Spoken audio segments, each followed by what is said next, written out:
In this example, we're going to walk you through the process of importing a 3D model to machine in a two-sided environment. We'll discuss how to set the part up using the Orient model form, prepare the file for machining, and ultimately create the toolpaths for both sides. If you've not worked on a two-sided project before, we recommend that you watch the How to Create a Simple Two-Sided Project tutorial before continuing with this project. As you can see, I've got a brand new instance of VCarve Desktop up here and running, but keep in mind that everything you're going to be learning here can also be done in VCarve Pro and Aspire. So we're going to start off by creating a new file.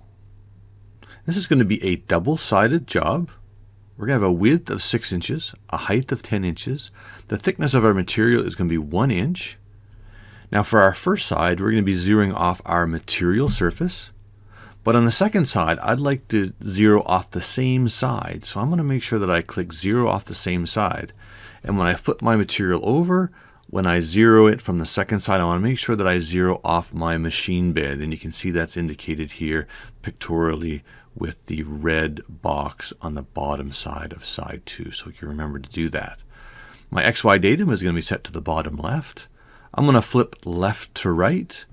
I'm going to make sure I choose a very high modeling resolution. We're going to be using some 3D content, so we want a good amount of pixels to work with. And you can choose just about any material, and I'm going to use the Canadian maple, and I can just go ahead and click OK. Now, of course, we're going to need a 3D model for this, so we're going to go up under our File Operations and choose to import a component or 3D model. If you navigate over to your tutorials folder, you're going to find a OBJ file called Marlin_FB. Now this could also be an STL file or any of the other files that we have listed here. So we're just not limited to an OBJ file, but in our case that's all we have. So we're going to click on that and choose Open. Now as soon as we do, because this is a third-party model, it wasn't created in our software, it's missing some information, orientation and size and so on. So we're going to be brought right into our Import 3D Model dialog where we can go ahead and make the modifications we need to make sure this fits into our material. So the first thing we're going to look at is you can see in our 3D view, there's the Marlin, and holding down your right mouse button, you can go ahead and twiddle around them. You can also see there's a rectangle here. That's your actual material. So that's our material that we had set up originally. You can see that this model is quite a bit larger than our material. So we're going to need to fix that. Then also we have this rotational gizmo here. So we can grab these handles and we can go ahead and rotate our model to position it where we'd like it to be. And this is really handy, especially if you have a strange shaped model. In this case, we've got lots of flat faces that we can work with. So we're not going to worry about that, but it's just handy to know that you can make some minor adjustments using those if you would like to. Over here in our Import 3D Model part of our dialog, we've got our initial orientation. So right now it's at the top, but we can go ahead and just move through all of those and choose the one that's best suited for our import. And right now I think the right one here is it's actually laying flat, which is perfect for what I'd like to have. Now I can go ahead and rotate it in increments of 90 degrees. So I can rotate it 180, which is literally just flipping it over, minus 90, which is probably the orientation that we want, but we've got plus 190, excuse me, which turns it around the other way, and 180. But we're going to go with the minus 90. What I suggest you do is when you're bringing in some new 3D content, if there's not an obvious face for it, you may want to play around with these a little bit until you get the right orientation that you want. Our model size, of course, like I mentioned before, it's really way too big. So with the lock X, Y, and Z ratio clicked on, I'm going to change my Y width to be 8 inches. And I can go ahead and click Apply. And you'll see now my model is about the right size as my material, just not quite centered in there. And for us, we've got a nice center model button here. So we'll go ahead and click that. And there we have it. It's in there pretty much right where I want it to be. I just need now to go in and tell the software which part is the front and which part is the back. So let's import and position that. Our next setting we need to consider is where are we going to place the model with reference to our modeling plane.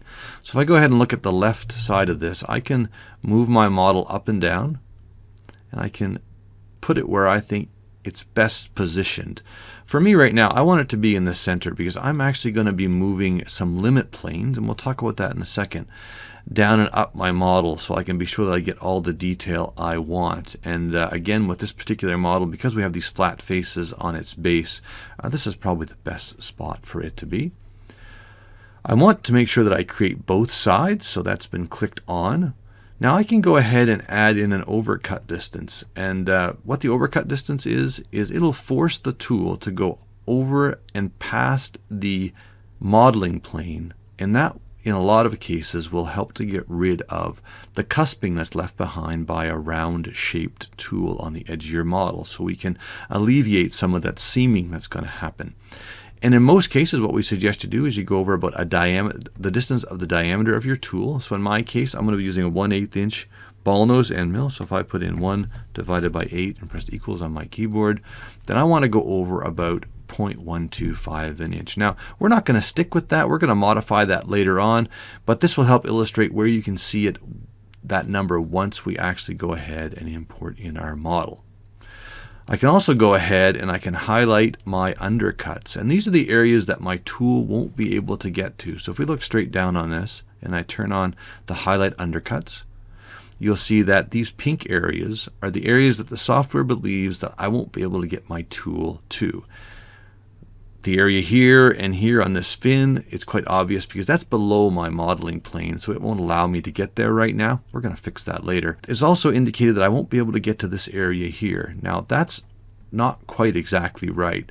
Because of the way this model has been triangulated, there's lots of facets here, so lots of flat areas, and so probably part of this facet right here is located underneath my fin, and so the software believes that I can't get to it, which isn't quite true. I can get to most of it. There'll be a little bit that I won't be able to get to, so make sure that when you look at this you think a little bit about the quality of the model that you're importing in, just to be sure that the results you're getting are accurate.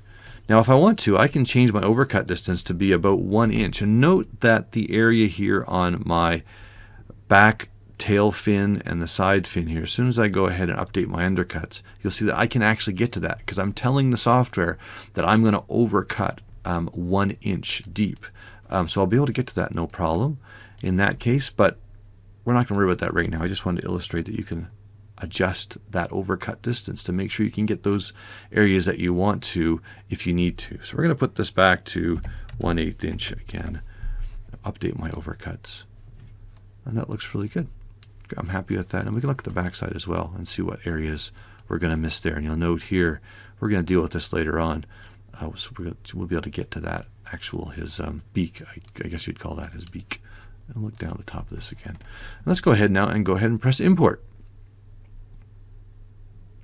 Now once we do that, we're going to be brought into our two-sided environment where we can hide and show the two-sided view. So we'll click that on and you can see that there's the Marlin in the two-sided view. You'll see that there's some flat areas. Again, those are the areas that, remember, the software felt we couldn't get to. We're going to fix that in a second, but they're flat areas because our tool won't get to those. At this point, we can go ahead and show that again. We can flip left to right or go to the front and the back of our job. And again, you'll see on the back side, we can't get his beak right now, but we're going to fix that. And we also have in our view control the top, because we're on the top side of our job, the top face of the view control now has a black outline around it. So just in case you get a little bit disorientated and you're on the wrong side, then you can see that the bottom doesn't have that black line around it. So we can go ahead and we get that visual cue that we're on the wrong side or what side we're on. Let's look back down at the top of that again. So the next thing we should do is have a look at what the software did when it comes to levels when we imported in this model. So if we look at our levels manager here, you'll see that we've already automatically set you up a level for your tabs to go on. You may or may not need to use that depending on what model you're bringing in and how you are going to choose to cut this. We've got a limit plane already set up and it's on its own level, and we have the Marlin model on its own level as well. So we've divided that up nice and neatly for you, and it'll come in handy when we get around to creating the tooling for this and also adding in our tabs. So for right now, we're going to choose the limit plane. Now, another thing I should mention is this organization has been set up the same for the other side as well, and we'll take a look at that in just a second. So we're going to make sure that we have our limit planes level active. Okay, and we're going to choose our limit plane. We'll click it twice, and we'll see that our base height control is popped up, and also our floating properties dialog box is here. So we're just going to turn it on its edge just a little bit so we can see what's happening next. I'm going to move my limit plane down for this side of my job. That way I'll be able to get to some of these bits of the model that I couldn't get to. So if we go ahead and click on the base height handle, you'll see that in the entry box we've got minus 0.125. Now if you remember, that's the overcut distance that we set up beforehand, which in this case isn't quite enough, so we're going to change it now. So if I go ahead and hold down my left mouse button and just drag down, you'll see that in the 3D view my limit plane is going to move. And what I'm looking for is any detail to be revealed that I want to be able to get to from this side. And if you notice, the small fin at the top of his body is slowly starting to show up, and I want to make sure I put it at a point where I can be sure I get most of that fin. And I think I'm happy with it right around there. That looks really good. Now what I want to do is I want to flip to the other side of my job and do exactly the same thing with its limit plane. Again, if I drop down my levels manager here, you'll see I've got the same level set up. So let's choose the limit plane. We're going to go ahead and choose that limit plane in my 3D view. We'll go ahead and grab the base height handle, and I can just drag that down until I see his full beak kind of showing through. I think that looks pretty good right there. That's great. Now I should be able to cut and get to all the detail on both sides of my model now without any issues at all. So let's go ahead and flip back to my front again. That looks great. Now the next thing we're going to need to do is to add in some tabs. So if we go over to my clip art tab, you'll see that in my clip art folder I've already gone ahead and downloaded the 3D tabs from my V&Co account. And I'm just going to choose this underscore circular tab here at the bottom. So I'm going to double click on that. You'll see that when I do, it shows right up in my 3D view. Now, I just want to point out one thing. If by mistake I had my two-sided view turned on, that my tab actually, because of the way my limit planes are set up, I won't be able to see those. Especially if I drag it out here someplace, you actually can't see my tab. So I want to position these tabs with just looking at the relevant side that I'm working on.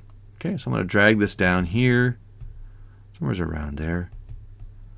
We'll go ahead and we'll rotate this 90 degrees just by clicking on the rotation handle, typing in 90 and pressing enter.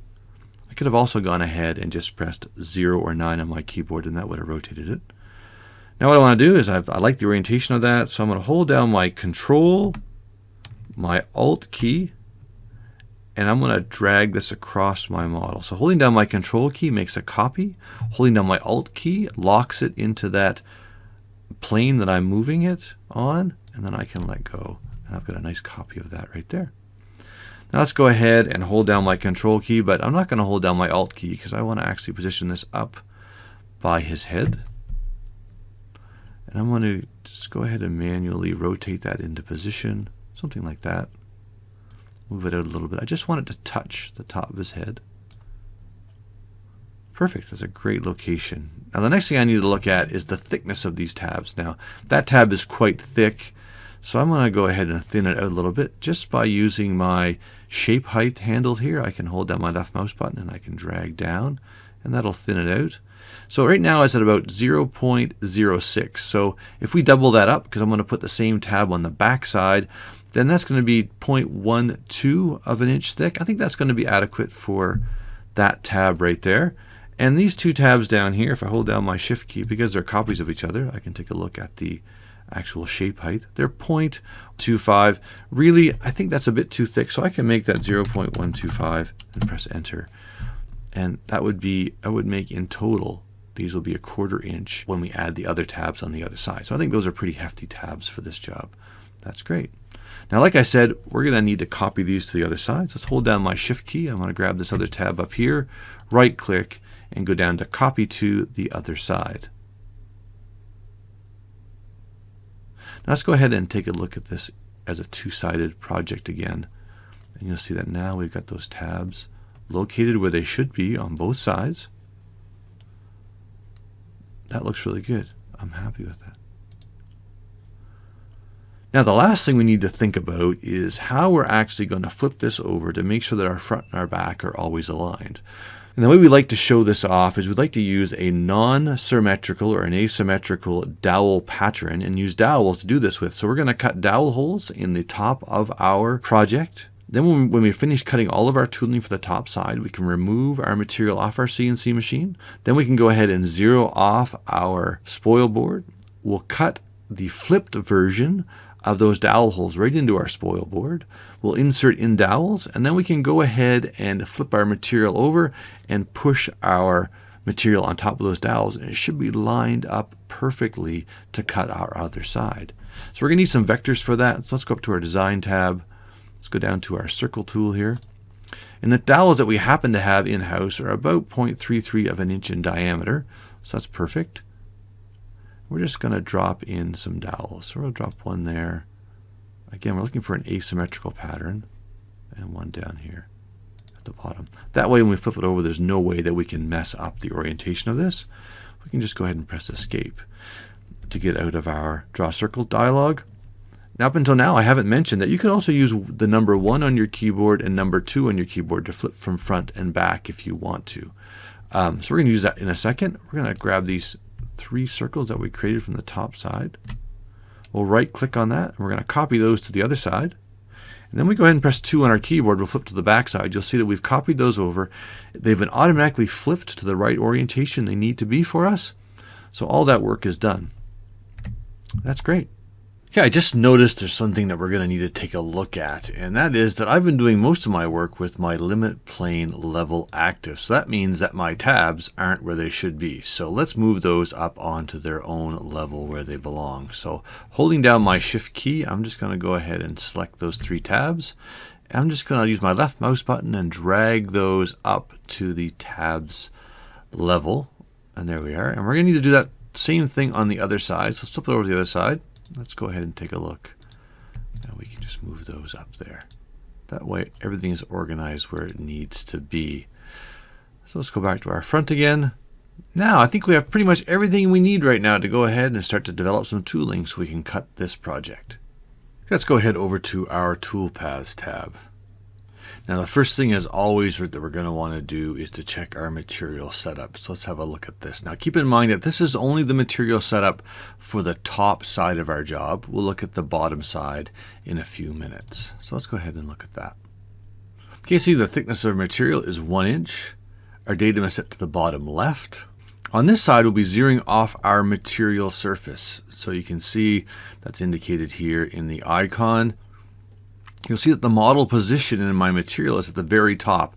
That's not where I want it to be. I like it to be right in the center. So I can just go ahead and double click on that slash right there, and that'll put the handle right to the middle of my material. And you can see that there's equal amounts of material on the top and the bottom. So that's perfect.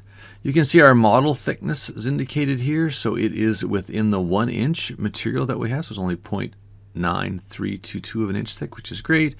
And our modeling plane is set right in the middle of our job, which is perfect.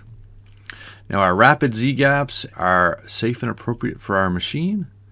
And our home start position right now is the Z-gap is set to about 0.8 of an inch above my material. I'm going to change this to be 1/4 inch. And we'll just click OK. The first toolpath that we're going to create is going to be the holes for our dowels. So we're going to go into our 3D view and we'll select the 3 dowel holes by holding down my shift key. And this is going to be a profile cut. So we're going to have a start depth of 0. We're going to go down 0.7 of an inch. We are going to go ahead and select a new tool. We want to use a 1/4 inch end mill. So we're going to go to our end mill 1/4 inch and we'll select that. We're going to make sure that we cut inside of our vectors. No ramp and plunge moves. We don't need any tabs. And we're just going to call this dowel holes. And we can calculate that. Preview our visible toolpath. And they look exactly like they should. Asymmetrical dowel holes cut into the top of our material. That looks great. Perfect. Let's close this down. Now let's move on to our roughing pass. So we're using that 1/4 inch end mill. We need to choose the machining limit boundary. And we've got quite a few options here. Right now, if we choose the model boundary, it literally would cut around the outside of our Marlin and around the outside of our tabs, which would mean that if we continue to cut both the front and the back sides out, our actual Marlin would fall out of our material. So we don't want that. We need these dowels to be attached to the waste material. We could use the material boundary, but that would clear out all of the extra material around our Marlin. And again, these tabs would be useless. We could use a selected vector. We don't have any vector right now around the Marlin to isolate our tooling to that, so we're not going to use that. But we are going to use a selected level. If you remember back when we set up our job, that all the Marlin is always on this level called model. So we can use that to isolate our tooling. So we're going to choose selected level. We'll choose model. Okay, and we're going to have a boundary offset of about 1/4 inch. We're going to leave a little bit of material behind so that we can have something to remove when we do our finishing tool path. Z-level roughing is perfect. We don't need any ramp and plunge moves. We're not going to use a vector selector, and we're just going to call this roughing, and we can calculate that. And let's preview our visible tool path. Now you're probably going to note that this dowel hole, I actually don't have enough clearance between this roughing pass and my dowel. And there's a couple of different ways I could fix that. I could go into my roughing pass and modify my boundary offset, but we're not going to do that. We're actually just going to go back and move that dowel hole. So let's go and close this down. Okay, let's just deselect everything for right now. Let's grab that dowel hole, and we're just going to use my cursor keys, and we're going to move it down. Okay. We're going to right click, and we're going to go ahead and copy that to the other side, because remember, we have to have a mirrored version on the other side. Let's flip to our other side of our job. We'll delete out this top one. That was the original placement for it. Let's go back to the other side again. Let's just recalculate our dowel holes toolpath. And if we reset our preview, we can go ahead and preview both of those toolpaths now. And that little mistake really helps to illustrate how powerful the 3D preview of your toolpaths is, where we can go in and we can actually make any changes that we can see that are wrong before we actually go ahead and cut this on my machine. That's perfect. And you can see those layers, those step downs that we had when we did our roughing toolpath. That looks great. Let's close this down. The next one we're going to want to do is going to be our 3D finishing toolpath. We're going to use a 1/8 inch ball nose for that. That's perfect. We're going to make sure that we use the selected level like we did before. We're going to choose the model level. We're going to have a boundary offset here of 1/8 of an inch. And because we didn't choose a second tool, we don't have any rest machining options showing up here. We can use our strategy, offset strategy to cut this with. That'll be perfect. And we're just going to call this 3D finishing, and we can calculate that. Let's preview that visible toolpath. And we can see that during our roughing pass that our tabs were still left in place. And now we can just verify the finishing pass. And again, we have those tabs in place. So that means that Marlin's going to be held in there nice and safe.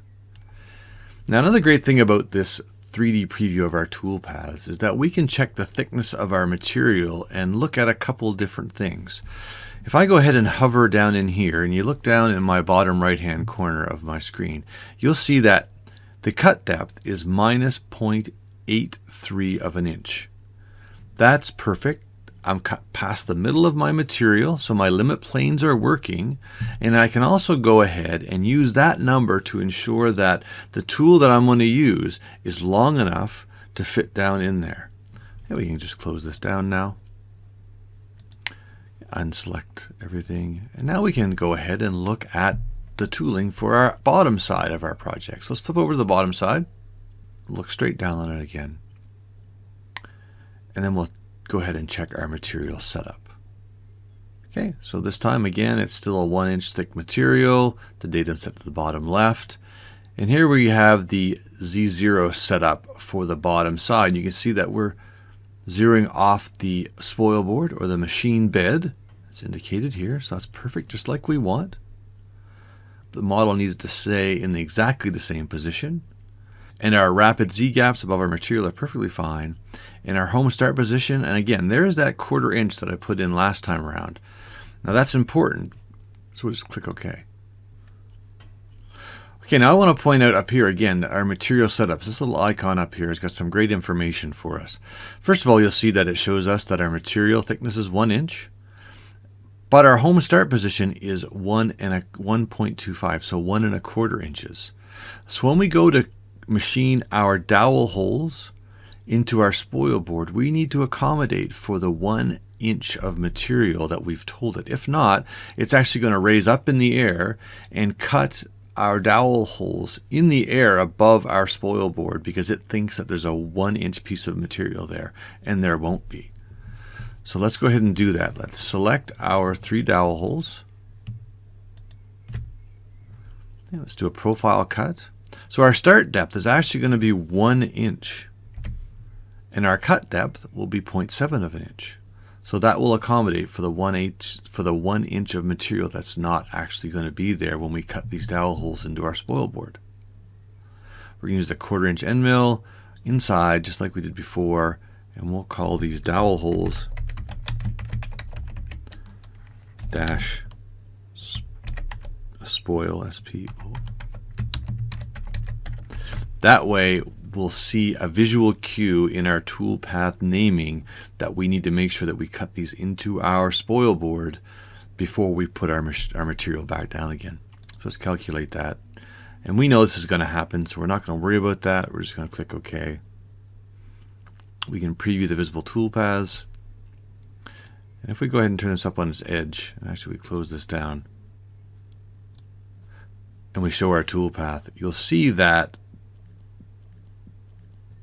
go ahead and show our material block. You can see the material is sitting here. We're starting to cut these right on our spoil board. So that looks perfect. Go ahead and hide those again. Let's look back down on the top of our job. And now we can continue with our roughing and our finishing pass. So let's go ahead and do a roughing pass. Okay, we're going to use a 1/4 inch end mill. We're going to make sure we use that selected level again. The model, we're going to have a boundary offset of a 1/4 inch, leaving some material behind. We'll use that Z-level roughing again, and we'll just call this 3D roughing. And we'll calculate that. Preview the visible toolpath.